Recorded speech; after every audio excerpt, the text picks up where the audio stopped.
Wonderful. Great to see you, everybody. I'm just going to remind our panelists, make sure your phones are on mute. If you guys would be so kind as to do that. Look at them. They've already done it. I'm so proud. It's nice to see you guys.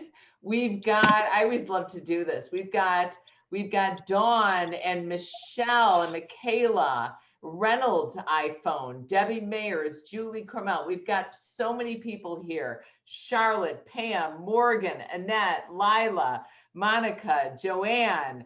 Joanne is from Raleigh, North Carolina. Thank you, dear. Oh, look, Diane Teresi Wenson. Hello, girlfriend. Can't wait to see you in California. All right, do me a favor, guys. Move your mouse. Go to the bottom of the screen. You know what to do. Go to the left of the green share button. You're going to see the chat box. It's got a number 5 on it right now. Type in where you're from. I want you guys to get used to using the chat box. This is your webinar. This is, as much as I don't want these people to realize it, it's not about them, okay? It's about you. What do you guys need to learn? I've got people from Boulder, Colorado, Texas, Tennessee, North Carolina, South Carolina, Houston, New Jersey, Wisconsin, you've thought out, Massachusetts, Alexandria, Virginia, Libertyville, Illinois, the Ozarks, in Missouri, Connecticut, Pennsylvania, Alabama. Thank you guys for joining us. We have about 200 people that have registered for this webinar, a little bit over, and I expect about, I'm gonna say 75 to 100 to show up. Everybody loves to watch our recordings. The recordings will be available tomorrow. Mike Lieber, who's running this webinar for us, is fabulous, and he will make sure that that email goes out to you tomorrow with little links in it, as well as the recording, so that you can share it if you want to with people. We've been doing these webinars since, believe it or not, March 24th last year. So we've been doing them 1 year and 1 day, and we've got over 70 webinars that we filmed. Unbelievable. We do approximately 2 a week. So glutes are important for the all-around aesthetic appeal, Abbie Appel, but the purpose of training them extends far beyond having a perky tush. And our experts are going to talk to you about performance, strength, power, about the most important muscle group of the body, which I, embarrassingly enough, was unaware. So Abbie is an incredible faculty member. She works with Schwinn, TRX, Power Systems. She is one of our premier faculty members at SCW, having created our Pilates and bar certifications. Jeff Howard is also one of our faculty members, leading, what doesn't he lead? Group X, aquatics, and he's also been known to lead our yoga certification. He is a world-renowned presenter. He started at the Golden Door. He's also a celebrity trainer. Am I allowed to say? Yeah, you can say it now. Okay. Yeah, we're doing it. What is it? The Housewives of Utah? Salt Lake City. I'm training with the Housewives. Salt Lake City. I'm not kidding you. Watch episode 3 when they're in church.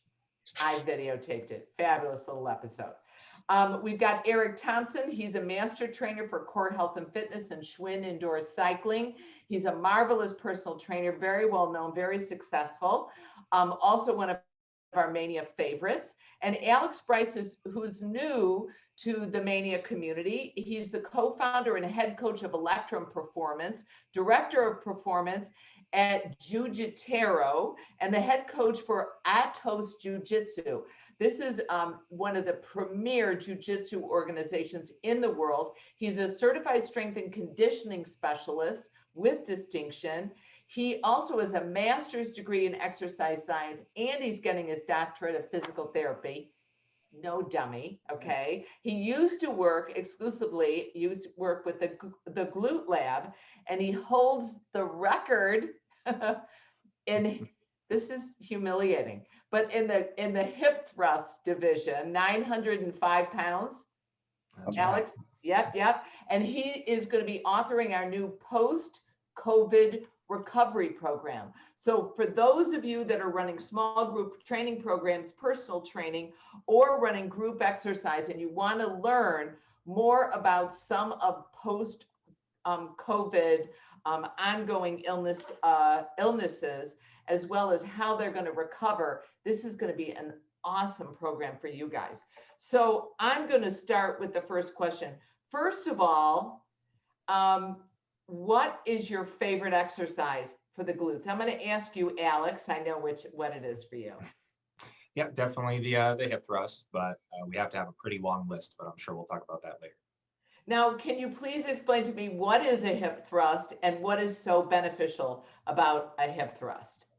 So a hip thrust is a horizontally loaded hip extension movement, as opposed to things like squats or lunges being vertically loaded. And typically the way that people think of it in terms of a barbell is placing a barbell across your hips, elevating your shoulders off of the ground, extending the hips up, and then rotating the pelvis into a pelvic tilt. What it really does is loads the glutes from a unique vector or angle relative to most other strength training movements, and loads the glutes at short muscle lengths where they're really squeezing, which is key for total glute development. Excellent. Excellent. Thank you for that. That was very clear. Eric, you were kind of nodding because I have a feeling it's your favorite exercise too.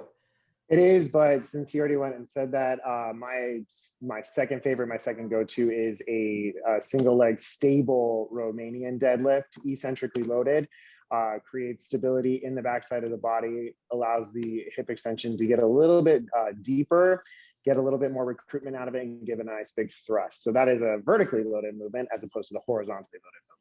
And interestingly enough, you said that this is one of the most important areas to train, Eric, and you've been training a great variety of clients. Can you please describe? Well, so the last session that I gave, butts versus guts in mania, I was talking about that your glutes are part of your core. When we're talking about overall body stability, a lot of people tend to forget the fact that they need to be able to stabilize themselves from the bottom up. And so sometimes we have a lazy glute syndrome, which prevents oftentimes from better gains, better performance, better muscle recruitment, and overall strength and stability. Now, you said you work with a lot of women, you work with overweight clients, yes, and clients that are simply out of shape.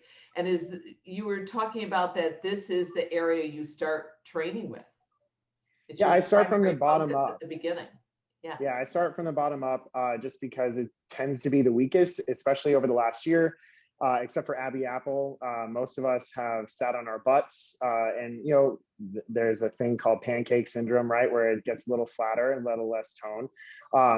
There's a lot of weakness, but also tightness in the back area, which prevents us from making progress. Like I have a client right now who just started with severe low back pain, but we can ease that with focusing on making sure that the glutes are strong to be able to make sure that even walking, which is a little painful for my new client, is a little bit more comfortable.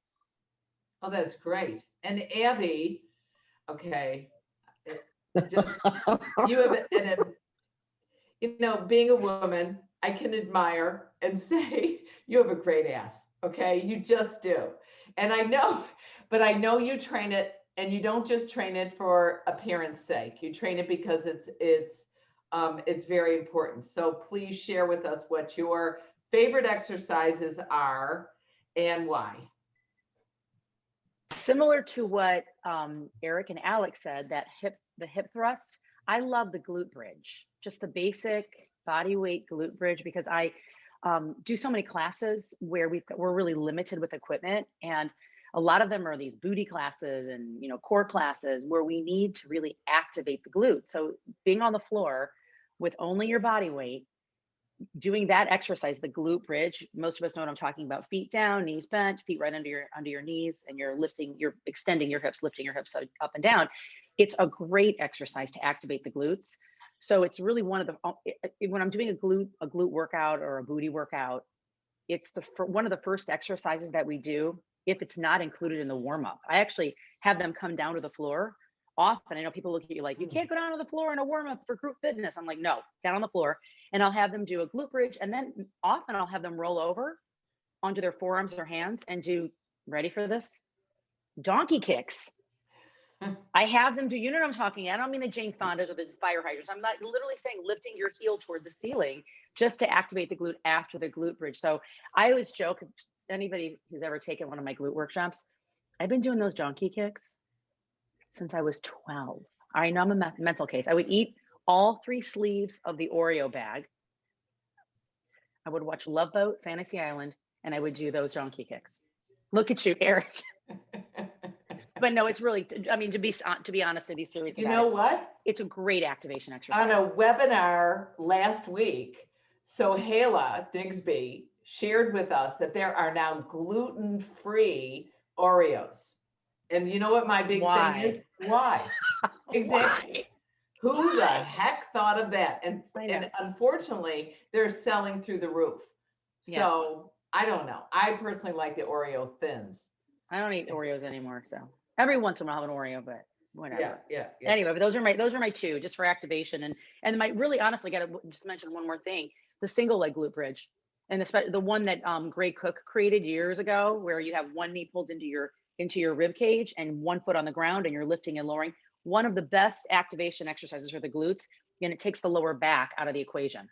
So just because I know a lot of people when they do a glute bridge, they feel hamstrings and lower back. And when I hear that, I was like, okay, there might be a little bit of dysfunction. There also might be just a little bit of having to cue them better to get them to activate the glutes.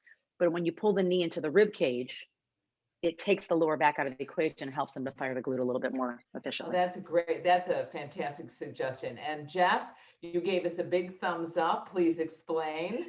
Well, I love what Abbie said. I'm with the guys and Abbie that I love bridge and I love hip thrust. And I do love when the knee comes past the hip flexor in bridge because it just activates everything so much differently with the core.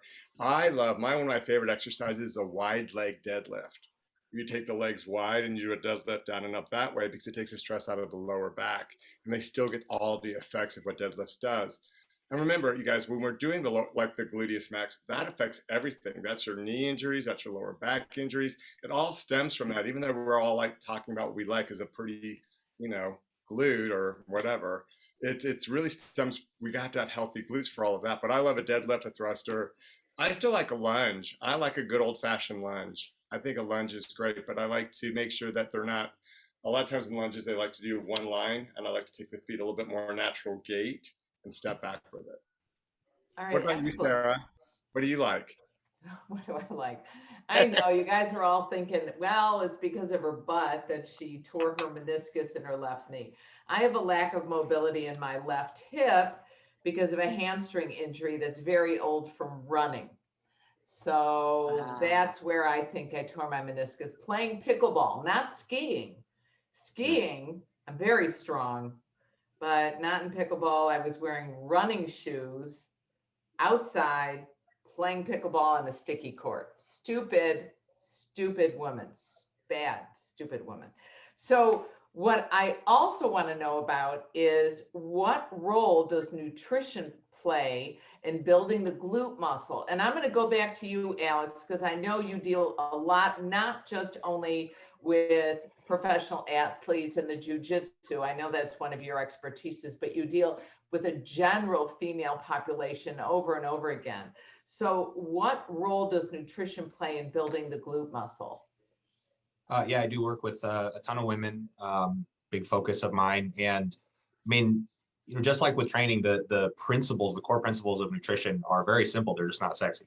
But if you want to build, you have to eat. And making sure that you're fueling your body with adequate calories and high protein is going to, lead to hypertrophy and increases in muscle size anywhere. The glutes are no exception. That doesn't mean that you have to dirty bulk, but I like to say and tell my clients that you're never going to see your dream physique eating 50 grams of protein a day. Eating what? Eating, 50 grams of protein a day or less. I mean, the vast majority of clients that I work with are, they might be at caloric maintenance since, they might be having trouble with their body weight, but the vast majority of the female clients that I work with, at least when they come in first, they simply aren't consuming enough protein on a regular basis to see increases in hypertrophy or glute gains or gains anywhere else. That's interesting. So is it because they're eating fewer calories, or is it also a combination between just not eating as much meat? Or are you talking about vegan diets, or what do you tend to see? I mean, you're in San Diego, so God knows what's going on there, right? Well, in terms of calories, I mean, it's energy balance, calories in, calories out, right? If the scale is maintaining, that means they're at caloric maintenance for what their daily energy needs are. If the scale's going down, it means they're in a deficit. If the scale's going up, it means they're in a surplus. There's no such thing as starvation mode. So you can't, out with the scale on a long-term basis. So oftentimes it means that, the macronutrient distribution there is shifted more heavily towards carbs or fats and away from protein. Yes, it is more challenging if you're a vegetarian or a vegan to get some of the daily needs. A really good rule of thumb is like a gram of protein per pound body weight per day, and most people's jaws drop when they hear that from me. And obviously, the highest quality protein sources are animal sources, whether that's chicken, whey, egg, albumin, beef, etc. But there are plant-based protein sources that are pretty good. You can't get one in and of itself that's complete, but you certainly, just because you're a vegetarian or vegan, it's not an excuse for why your glutes can't grow. And all right, just let's take an average size skinless chicken breast. How many grams of protein are in a chicken breast on average? Depends on that. Eric, Yeah. what do you think? Well, it depends on the size. A 4-ounce chicken breast has about 30 grams of protein, 6 ounces of lean chicken breast is about 32 grams of protein. 8 ounces is about 52. Okay, that's good to know. That's good to know. That's about a half a pound. Yeah. So, and that's typically what, if you go to the butcher, which now that I'm cooking, I go to the butcher, okay? And I ask for, typically it's about half a pound per person per meal. That's typically what they're recommending. But if you're only eating, a lot of protein in one meal, you got to eat a couple chicken breasts, right? I'd say so. And Eric, what are your thoughts on the role that nutrition plays in glute development? Well, to Or in piggyback off muscle development in general? Well, I mean, so it's exactly what Alex said. There's not much more to say, and other than the fact that you have to be right now I'm in a building phase. So I am eating, my maintenance calories are around 3,500, and right now I'm eating close to 4,000 a day. So I'm trying to add size. You have to have adequate protein in your diet, just like Alex said. But on top of that, you also have to have carbohydrates and fat in your body to create the caloric surplus. It can't just be protein. You have to have all of it. So there is that culture out there where we are afraid of the carbohydrate effect, and especially, and please, take this with all respect, ladies, especially ladies, my female clients totally freak out, especially when they come to me and they show me when I do nutrition counseling with them, my body's not growing, my body's not changing. Most oftentimes clients come to me in a caloric deficit, almost in a chronic deficit, where they need to actually reverse diet, which is they have to eat to be able to cut. So, I had a female client who came to me eating about 1,300 calories a day. She's 5'9", and was weighing about 180-ish pounds, and she wants to lose weight. There's nothing to cut from. A low calorie diet, which is medically supervised, is anywhere from 800 to 1,200 calories a day. So there was nothing to cut from. So we started to slowly eat more calories. And so I eventually got her up to close to about 2,500 calories. We continued to add food until the weight stalled, so to speak. And then it started to creep up. So from there, we're able to cut, and we're able to change the body. But I think the real conversation is not so much about nutrition, as opposed to nutrition plus the form of training to be able to create set effect with, oh my gosh, excuse me.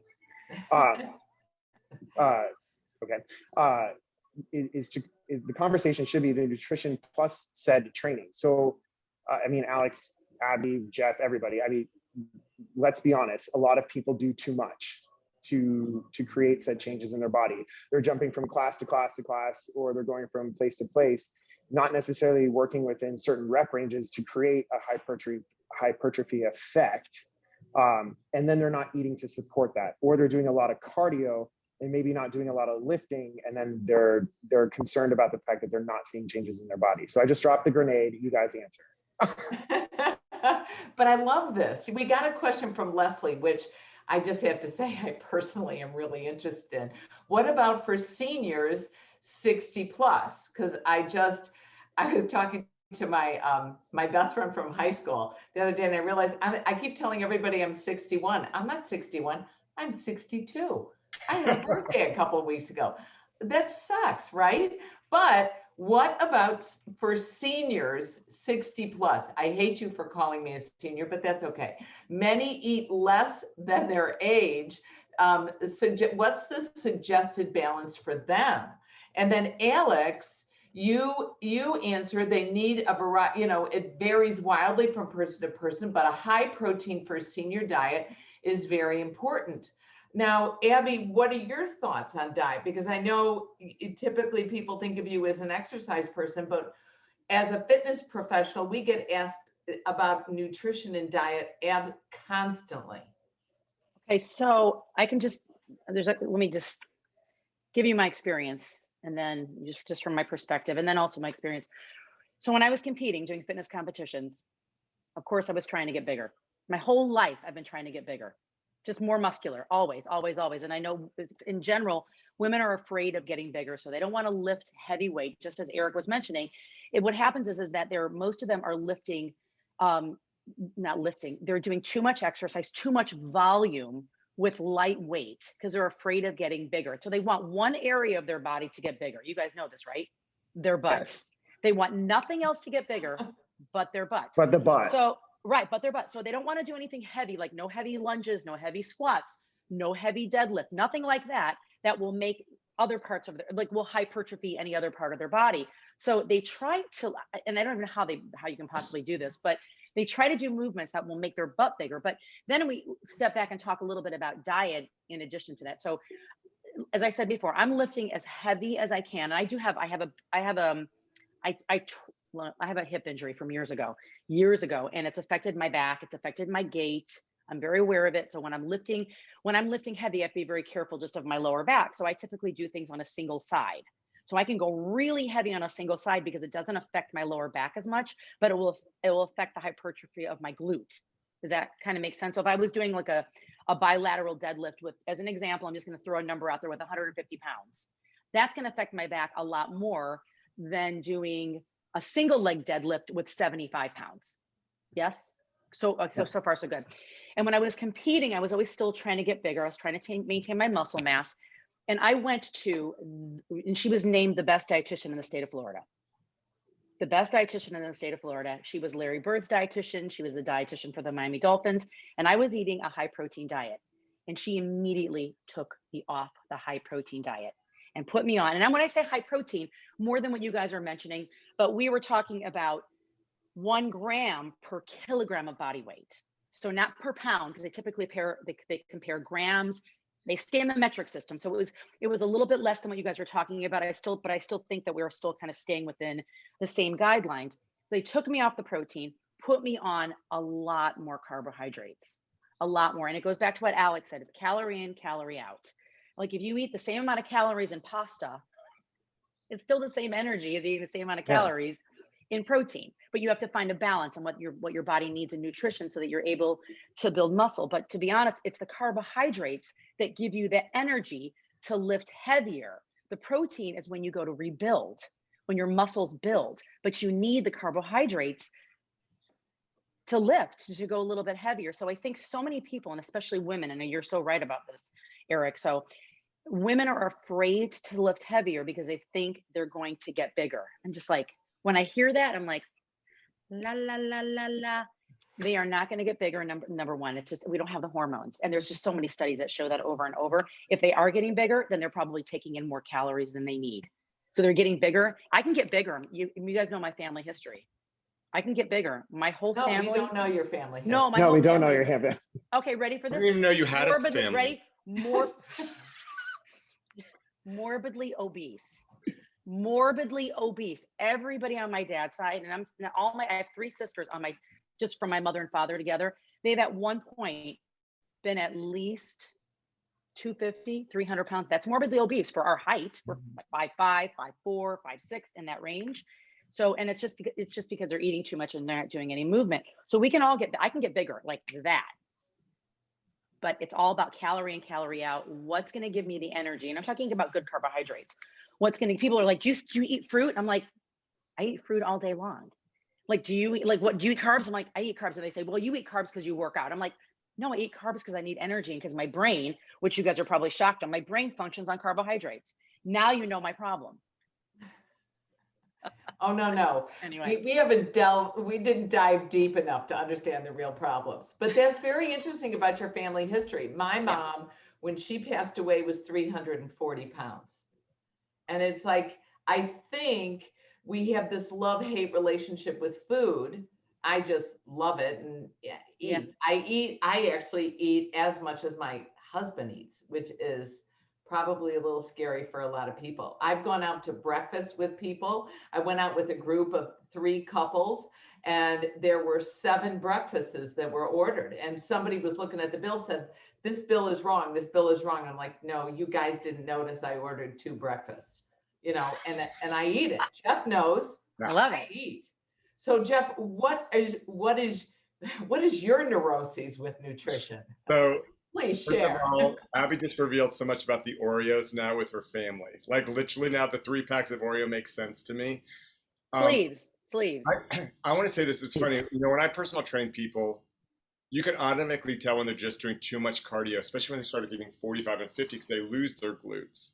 And I had a lady this morning that's typically, I don't want to do lower body because my back hurts. And I'm like, yes, because you've done so much cardio that you've eaten all your muscle mass basically.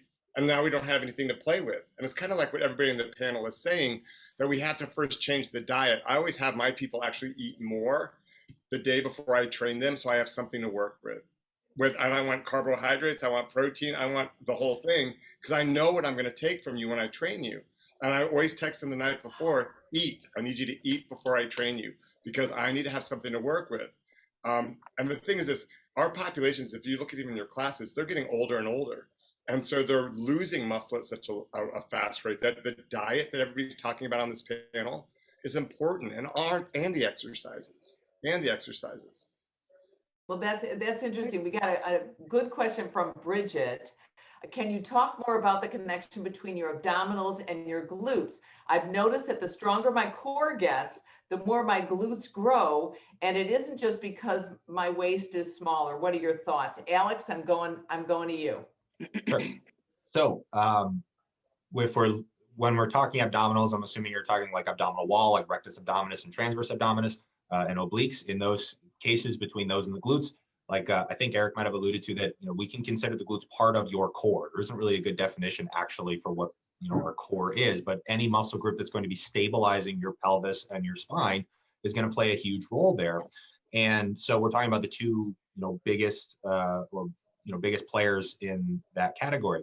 If we think about posterior pelvic tilting or rotating the pelvis, that's a function that the glutes play. If we want to get really nerdy about it, technically the rectus abdominis, or the 6-pack muscle that everybody's obsessed with, is a hip extensor in that it plays a role in that pelvic tilting as well. So we're looking at similarities of function and bracing and stabilizing. So there's also a concept known as muscle irradiation, which is true in every muscle group, that if you contract or recruit a muscle, the other muscle fibers around that area are also going to get higher levels of recruitment. It's great that our nervous system works that way, but we see higher levels of irradiation in certain areas of the body. There are 3: hands, the abdominal wall, and the glutes. So if you can get those areas to really contract and fire the way they should, you're going to have better force transfer and more efficient force production overall. So you also have a question there about the mind-muscle connection. That is a real phenomenon. If we're talking about glute amnesia or glute dormancy, I would argue that that's actually a little bit of a misinterpretation of a poor mind-muscle connection and atrophy. Those are real things, but nobody talks about biceps amnesia just because you have weak biceps from not performing biceps curls. A mind-muscle connection refers to the corticomotor stimulation or requisite brain activity when you recruit a muscle. If you've ever heard of the homunculus, that's a mapping of how much brain activity you have for certain areas of the body. Our hands, our lips, our eyes would be enormous, right? Tons and tons of brain activity to those areas because of their tasks and requirements. The glutes have a low corticomotor stimulation relative to many other large muscle groups, a low mind-muscle connection for many people inherently, and sitting can make that a little tougher. Very easy solution. Train your glutes, focus internally on feeling them squeeze at short muscle lengths when you're training exercises like hip thrusts, back extensions, etc., and you're going to drastically improve that connection. That is great. Did anybody else just squeeze their butt together when he said Everybody did. I think everybody, I saw Abbie, her little frown came out. I saw Eric, everybody just picked up a minute. And so what about, like, Eric, what do you think? We're doing movements like a hip thrust, which actually kinesthetically moves the body. But what about the isometric contraction of just sitting here on a Zoom call, or for some reason you're watching, you know, a hockey game, and during the commercial you're squeezing your gluteus, because nobody watches television anymore. We're all watching Netflix without a commercial, so you don't know when to do your leg thrust in between the sleeves of Oreos, right? We need a timer here. But if you're on a Zoom call, are the isometric contractions of just squeezing and lifting the glute, is that going to help as well?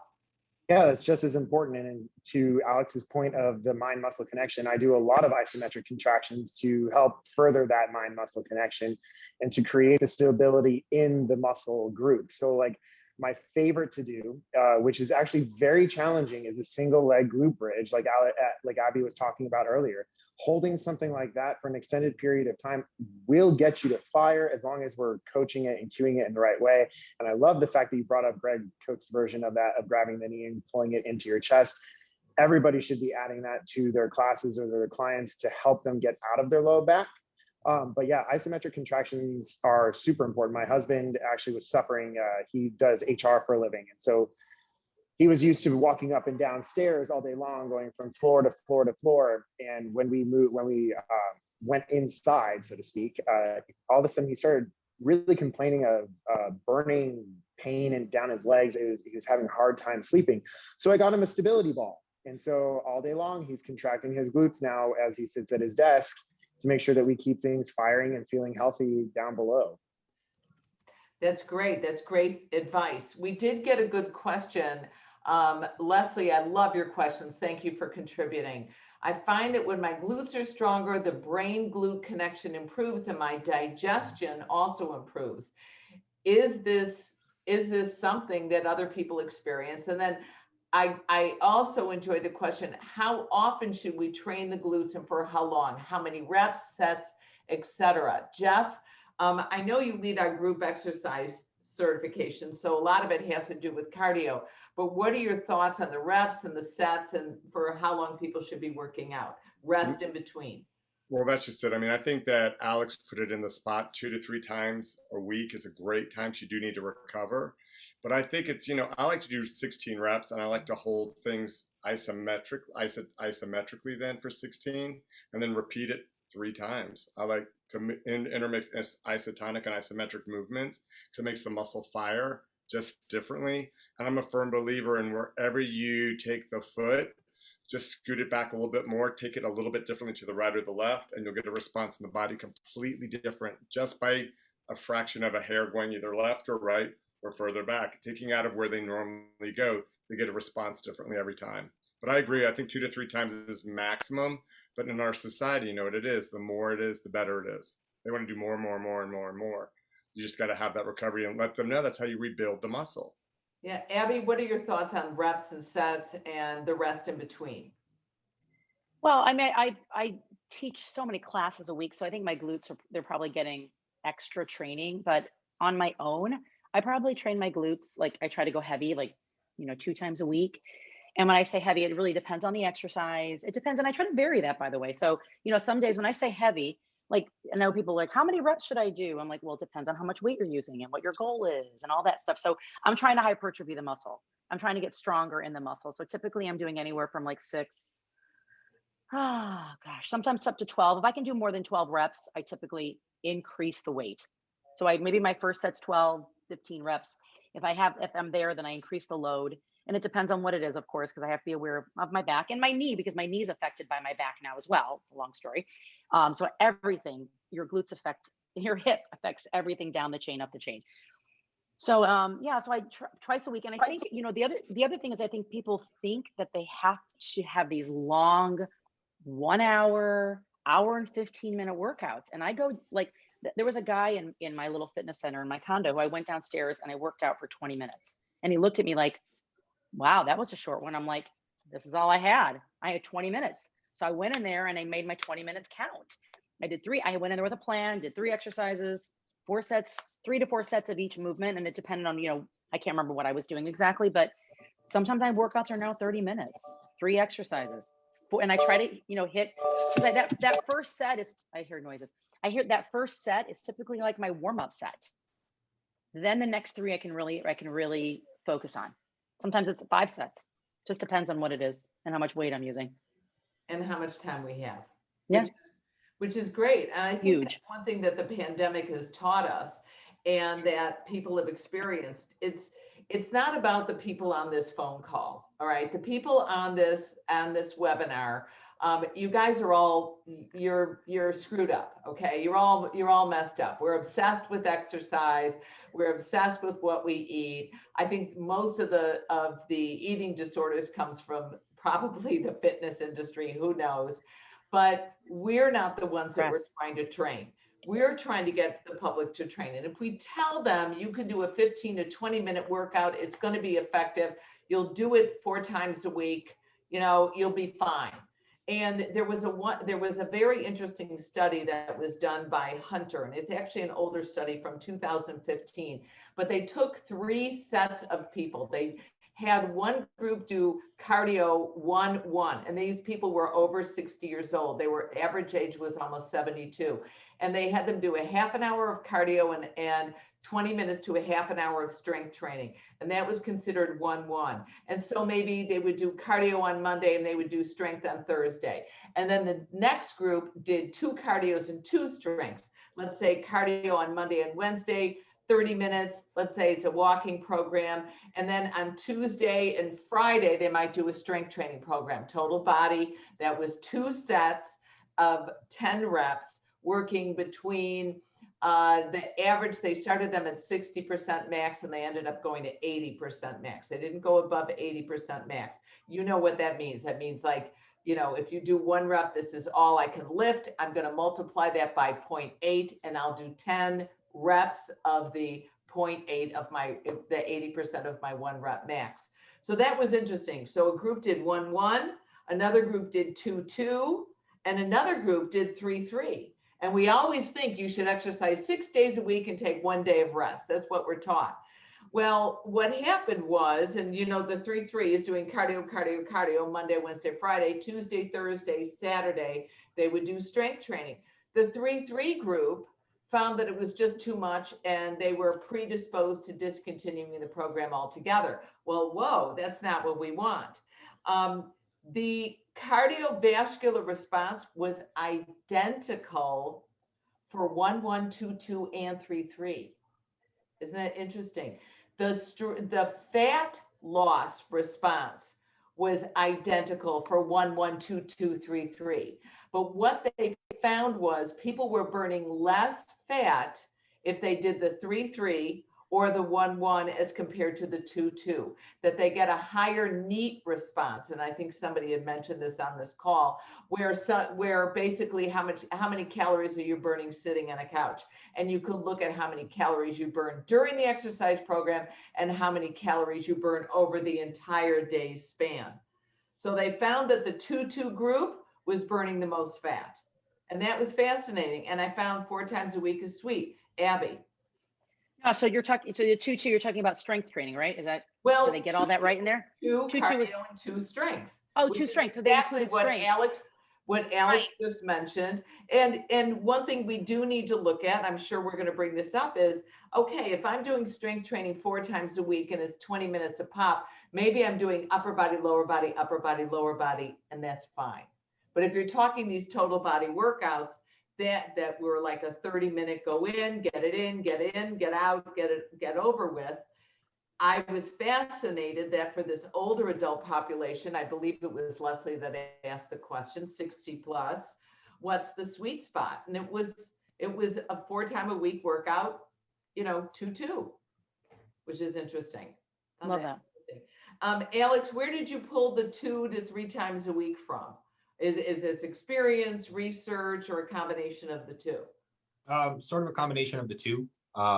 So, some of what you alluded to there in terms of the 6 times per week training frequency is typically going to be a little bit too much of a challenge to recover from, to be able to train at the appropriate effort level. Since we're talking about glutes and glute growth, I'll put aerobic work or conditioning on the shelf for this explanation, because that's a topic in and of itself. And the idea of the crossover effect is real. If you're performing too much cardio, which isn't really a term I like, but if you're performing too much of that, you're going to have inherently higher levels of central fatigue, which is going to inhibit the recruitment of high threshold motor units or muscle fibers that we're typically looking to hypertrophy and that respond the best to strength training. So there is a sweet spot there where, more is not better, better is better. And I think Jeff and Eric had both alluded to people, hopping through all of these different boot camp classes and everything. That's what I would typically refer to if we're looking in terms of growth, right? Wanting to get larger, get stronger. That's junk volume. There's nothing about sweating and a high heart rate that tells your muscles to grow. Absolutely nothing. And I could do curls with my cell phone literally all day. My biceps won't grow. It isn't enough of a stimulus to my body. Everybody freaks out about different rep ranges, different percentages of their 1 repetition max. And I can wiggle all of that down for you in a general rule of thumb. People start to freak out about all of those different continuums. They're just categories of convenience. Our muscles don't count reps. Our muscles need high levels of mechanical tension or loading at low velocities. So you can either do that through lifting heavy weights or moderate weights to failure. That's it. And if we think about a set of 20, right, where 21 is failure, you can't do any more than 20, right? Reps 19 and 20 are going to have way more of an impact on your body than reps 1 and 2, right? Not that 1 and 2 have no impact, but if you go into the weight room and you do a bunch of sets of 10 with a weight where you could do 50, it's not going to be enough. And those reps at 19 and 20 and that 20 rep max are what are literally referred to within the academic literature as stimulating reps. And the true volume of your training is how many of those stimulating reps can you accumulate. And that's what's actually going to change your body. And that's what I think Abbie had alluded to, that many women are scared of getting to that range of those stimulating reps because they're hard, they're grinding, they are inherently slow. But our body needs those slow reps with high degrees of tension, which is why jumping isn't a great hypertrophy stimulus, because it's fast but high degrees of tension, in order to truly grow. It's that simple. If you're accumulating those types of reps, regardless of how many exact sets you're using, exactly what rep range, anywhere from 5 to 20 is going to do you real well, you will grow. And that's it. Now, Eric, do you train your clients differently according to their age? Yes and no. I know this is a topic of conversation for a lot. So I have clients that are 20 something, and I have clients that are approaching 70 something. And it just depends on how they are moving themselves when they come into me. And, I meet them where they're at. And as we start to progress, I'll push them where it's appropriate. I had a client who was a strongman at 80 years old, still lifting, squatting super heavy weights. I don't think you ever cross a point where, you can't squat. I mean, we squat every day. How you load it is a different choice. But, I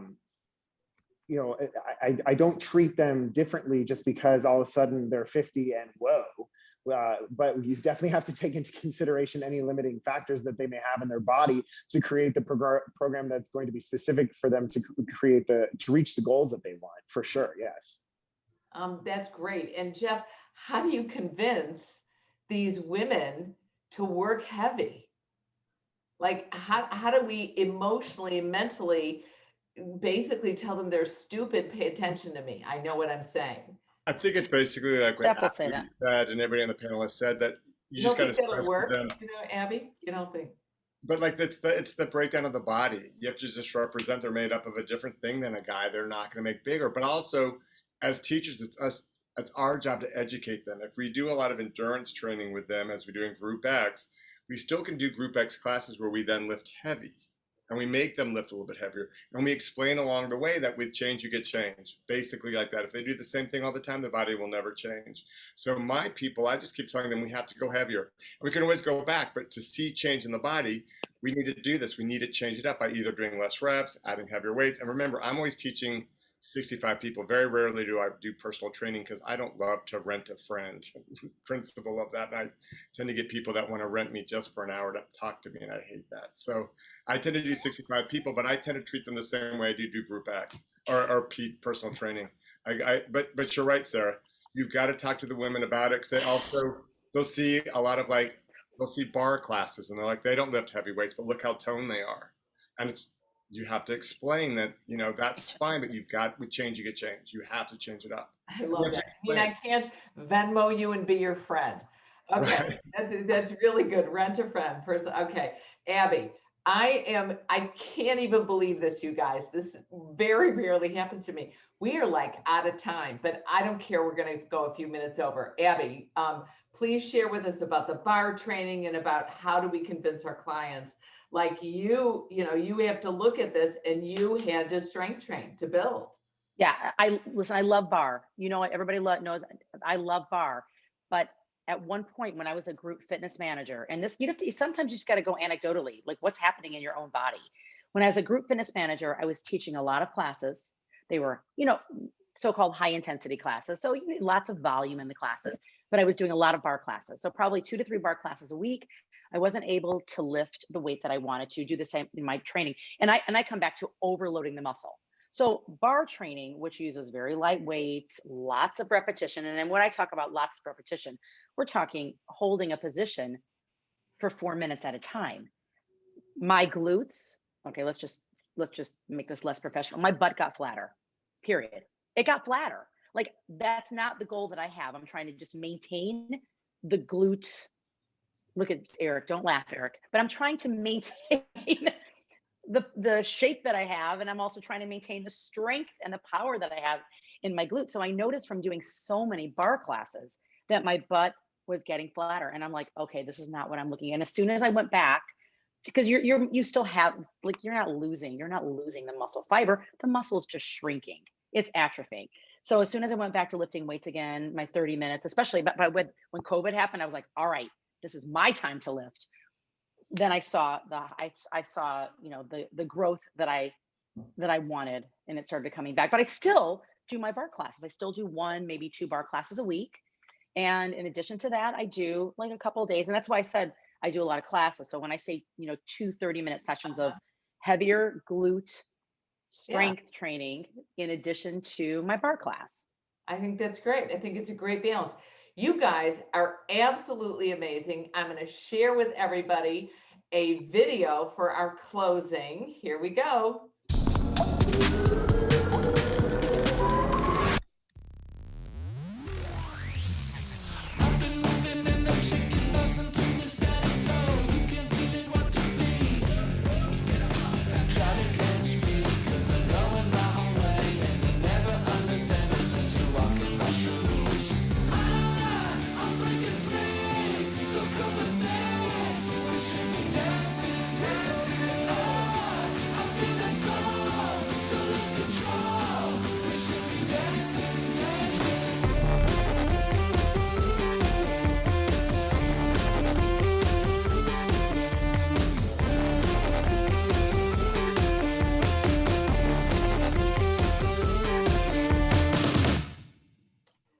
Wonderful. So this is fantastic.